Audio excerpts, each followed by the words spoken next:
March 1945. A cold wind swept across the harbor. Gray clouds hung low over the water, turning the morning sky into a dull sheet of steel. The war in Europe was entering its final weeks, but for thousands of people caught in its path, peace still felt impossibly far away. On a crowded transport ship sat dozens of German women. They were exhausted, hungry, terrified. Many had not eaten a proper meal in days. Their clothing hung loosely from their bodies. Their faces were pale. Some stared silently at the deck beneath their feet. Others watched the shoreline with nervous eyes. No one knew exactly what would happen when they arrived. But almost all of them expected the worst. For years they had heard stories. Stories about enemies. Stories about revenge. Stories about what happened to prisoners after surrender. Now they were prisoners themselves. And every minute brought them closer to an uncertain future. The ship creaked as it moved through the cold water. Chains rattled somewhere below deck. The smell of salt mixed with damp wool and unwashed clothing. Nobody spoke very much. Fear had a way of silencing people. Some of the women clutched small bundles containing everything they still owned.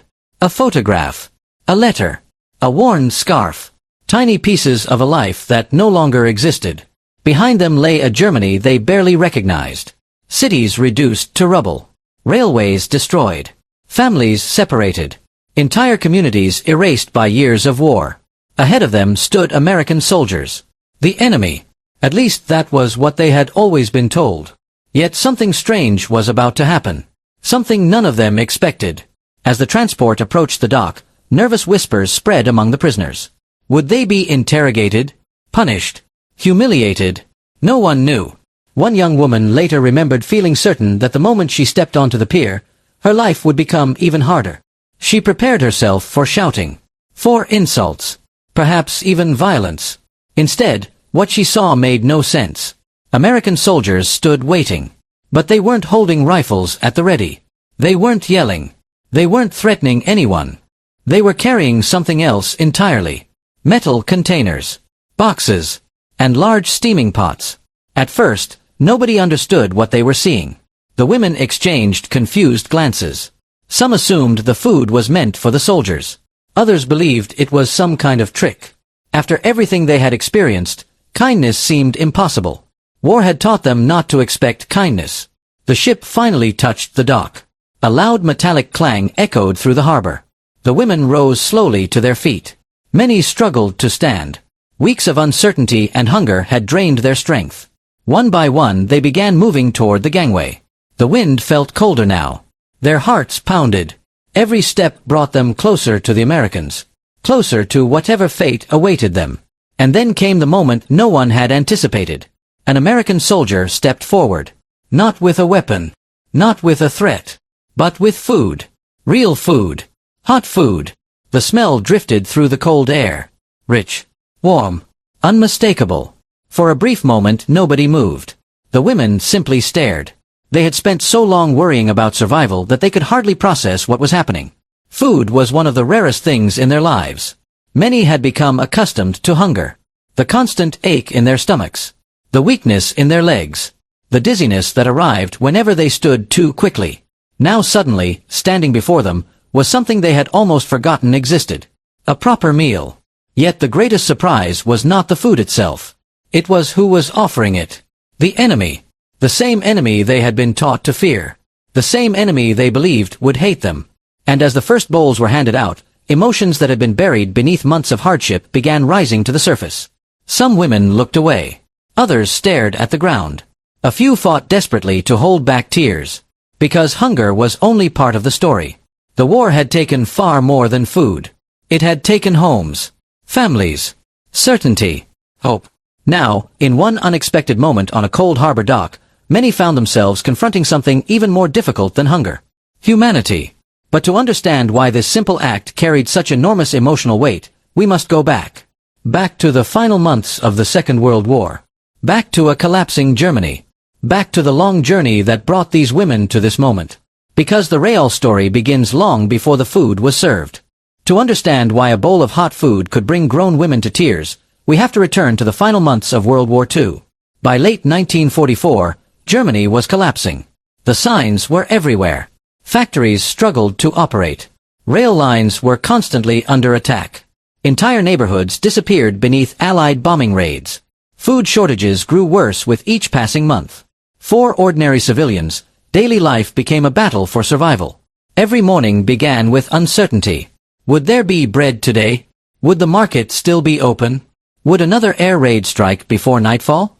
For many women, the war had already taken the men from their families. Husbands fought at the front. Brothers disappeared in distant battles. Fathers were missing. Some had not received letters for months. Others had already received the dreaded telegram. The war was no longer something happening far away. It had arrived at their doorsteps. As winter approached, conditions became even harsher. Cold winds swept through damaged buildings. Broken windows were covered with blankets and pieces of cardboard. Coal became difficult to find.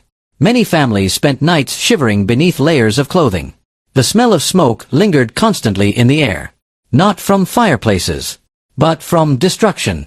Entire city blocks remained blackened from previous attacks. Everywhere people looked, there were reminders that Germany was losing the war. Yet many still clung to hope. Propaganda promised miracle weapons.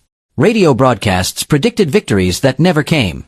Rumors spread through streets and shelters. Some believed the war would somehow turn around. Others knew the truth but were afraid to say it aloud.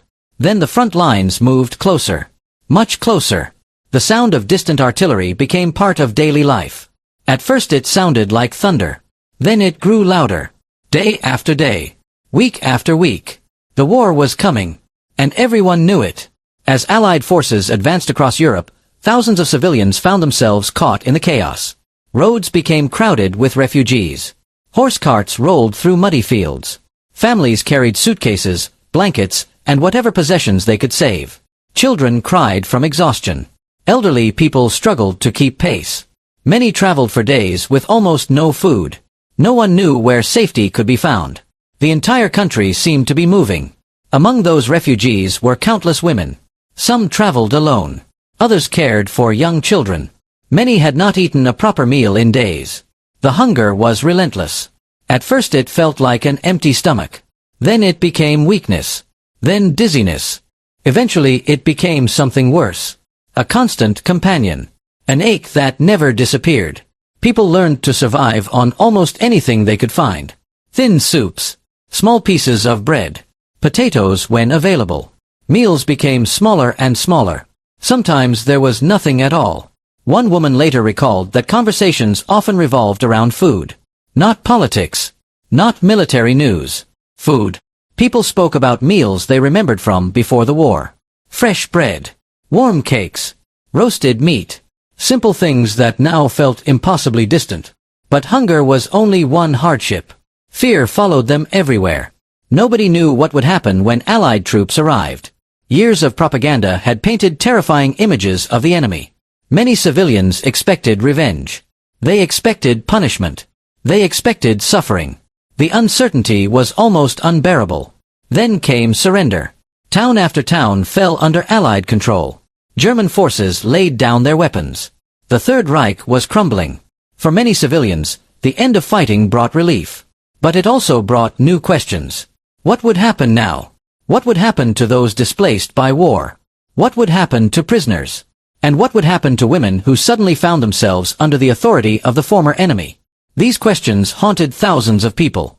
Some women were gathered into temporary holding areas. Others were transported to processing centers. Conditions varied dramatically. But one problem remained nearly universal. Food was scarce. The final months of war had disrupted supply systems across Europe. Entire transportation networks had been destroyed. Millions of refugees needed assistance. Soldiers required supplies. Cities required rebuilding. Everyone was struggling. For women already weakened by months of hardship, every day felt like a test of endurance. Then came the journey. The transport that would eventually bring them face to face with American soldiers. The trip was uncomfortable and uncertain. Many passengers carried little more than the clothes on their backs. Their coats smelled of smoke, dampness, and long travel. Shoes were worn thin. Hands were cracked from cold weather. Faces revealed months of exhaustion. Nobody knew exactly where they were going. Some feared prison camps. Others feared interrogation. A few imagined something even worse. The atmosphere was heavy with anxiety. Conversations were quiet. Whispers replaced normal speech. People shared rumors. Nobody knew which stories were true. One woman remembered lying awake at night, unable to sleep. Not because of noise. Not because of cold. Because of fear. Fear of the unknown. Fear of what waited at the end of the journey. Yet something remarkable was about to happen. As the transport neared its destination, American military personnel prepared to receive the arrivals. The war was ending. Military leaders increasingly understood that Europe faced a humanitarian crisis unlike anything seen before. Millions were displaced. Many were hungry. Countless civilians needed immediate assistance. Providing food became a necessity, not only for practical reasons, but for moral ones. Still, the arriving women knew none of this. All they knew was that they were hungry. Very hungry. Days without proper meals had left them weak. Some struggled to walk steadily. Others appeared visibly exhausted. When the transport finally arrived, tension reached its highest point. Every eye focused on the dock. Every heartbeat seemed louder. Then came the unexpected sight. Steam rising into the cold air. Large cooking containers. Food preparation stations. American soldiers carrying supplies. For several moments, nobody understood. The scene contradicted everything they expected. Where were the threats? Where was the anger? Where was the punishment? Instead, there was organization, order, and food. Real food. The smell spread quickly. Warm broth, fresh bread, cooked vegetables, simple meals. Yet after weeks and months of hardship, the aroma felt overwhelming. Some women later admitted that the smell alone nearly brought them to tears. It reminded them of home, of normal life, of a world that seemed lost forever. American soldiers began distributing meals. Carefully, methodically, the women stepped forward one by one. Many hesitated. Years of war had built invisible walls between enemies. Trust did not come easily. Some accepted their portions cautiously. Others stared at the food in disbelief. Then something extraordinary happened. A few women began crying. Not loudly. Not dramatically. Quiet tears. The kind that appear when emotional strength finally gives way. Months of fear. Months of uncertainty. Months of hunger. All released at once. Soon others were wiping away tears as well. For some, it was the first moment they truly believed the nightmare might be ending. Not because they had won. Not because they had lost. But because someone had treated them as human beings. The war had spent years dividing people into categories. Friend and enemy. Us and them. Yet standing on that dock, those categories suddenly seemed less important. A hungry person had been given food. Nothing more. Nothing less. And somehow that simple act carried enormous power. But the story did not end there. Because the meals served that day represented something larger. A glimpse of what Europe would eventually need if it hoped to recover from years of destruction. The rebuilding of trust. The rebuilding of communities. And perhaps most difficult of all, the rebuilding of humanity itself. The meal did not end the suffering. It did not rebuild destroyed cities. It did not bring back lost families. It did not erase the memories of war. But for many of the women standing on that cold dock, it marked something important. A beginning. For years, Europe had been consumed by hatred, fear, and destruction. Entire nations had been taught to see one another as enemies. Propaganda had created walls between ordinary people. Every newspaper headline, every radio broadcast, every speech, they all reinforced the same message. The people on the other side were different, dangerous, less human, less deserving of sympathy. War thrives on those beliefs. Because once people stop seeing each other as human beings, almost anything becomes possible. Cities can be destroyed. Families can be separated. Millions can suffer. And all of it can be justified. That is one of history's darkest lessons. Yet standing there with a warm meal in their hands, many of those women experienced something that challenged everything they thought they knew. The enemy they had feared was not behaving as expected. The image they had carried for years no longer matched reality. And that realization was powerful. Because it forced them to confront a difficult truth. War often creates stories about people. But reality is usually far more complicated. The American soldiers who handed out food that day were not responsible for every bomb that had fallen. The German women receiving those meals were not responsible for every decision made by political leaders. Most were simply ordinary human beings caught inside an extraordinary tragedy. A tragedy that had engulfed an entire continent. As the weeks passed, Europe slowly began the long process of recovery. It was not easy. In many places, it was not even clear where recovery should begin. Cities lay in ruins. Roads were damaged. Factories were destroyed. Millions of people had no permanent homes. Food shortages continued long after the fighting ended. Across Germany and much of Europe, daily life remained difficult. Families searched for missing relatives. Parents looked for children. Children searched for parents. Former prisoners attempted to return home. Refugees crossed borders. Entire populations tried to rebuild lives from fragments. The scale of destruction was almost impossible to comprehend. Historians estimate that World War II claimed tens of millions of lives. Entire community regardless of which side someone stands on. And kindness can cross boundaries that politics and warfare cannot. That does not mean the war was simple. It does not erase responsibility. It does not remove the moral complexities of one of history's most devastating conflicts. World War II was a catastrophe that reshaped the world. Its causes were complex. Its consequences were enormous. And its lessons remain relevant today. But among those lessons is a reminder worth remembering. Even in humanity's darkest chapters, moments of compassion still exist. Moments that refuse to disappear. Moments that survive long after the guns fall silent. The meal served on that cold day was only one small event in a war filled with countless stories. Yet it captured something important. A glimpse of the world that people hoped to build after the fighting ended. A world where enemies could eventually become neighbors. Where survivors could rebuild. Where future generations might learn from the mistakes of the past. And where simple acts of humanity could help heal wounds that seemed impossible to repair. Today, decades later, the ruins have largely been rebuilt. The battlefields are quiet. The soldiers are gone. Most of the people who lived through those events have passed into history. Communities vanished. Ancient cities were reduced to rubble. The physical damage was enormous. But the emotional damage was even greater. Trust had been shattered. Relationships between nations had been poisoned. The wounds of war ran deep. Healing would take decades. For the women who received food that day, life moved forward in different ways. Some eventually returned home. Others discovered there was no home left to return to. Some reunited with family members. Others spent years wondering what had happened to loved ones who never came back. Many carried memories of the war for the rest of their lives. Not just memories of hunger. Not just memories of fear. But memories of unexpected moments. Moments that stood out precisely because they occurred in such dark times. Years later, survivors often remembered small acts of kindness more vividly than major events. A stranger sharing food. A helping hand. A warm blanket. A reassuring word. These moments may seem insignificant when compared to battles and military campaigns. Yet for the people who experienced them, they were unforgettable. Because when everything else had been stripped away, those acts reminded them that humanity still existed. Even during war. Especially during war. Perhaps that is why stories like this continue to resonate today. Not because they are stories about victory. Not because they are stories about defeat.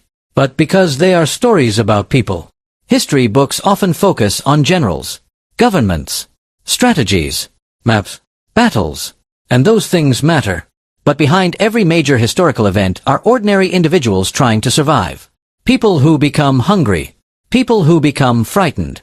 People who lose hope. And people who sometimes discover compassion in the most unexpected places.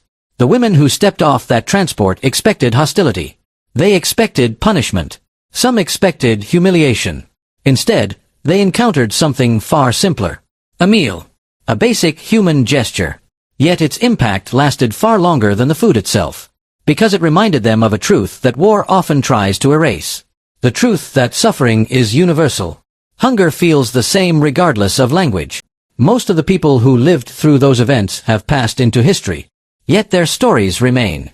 They survive in diaries, in letters, in family memories, and in moments like this one. Moments that remind us that history is not only about destruction.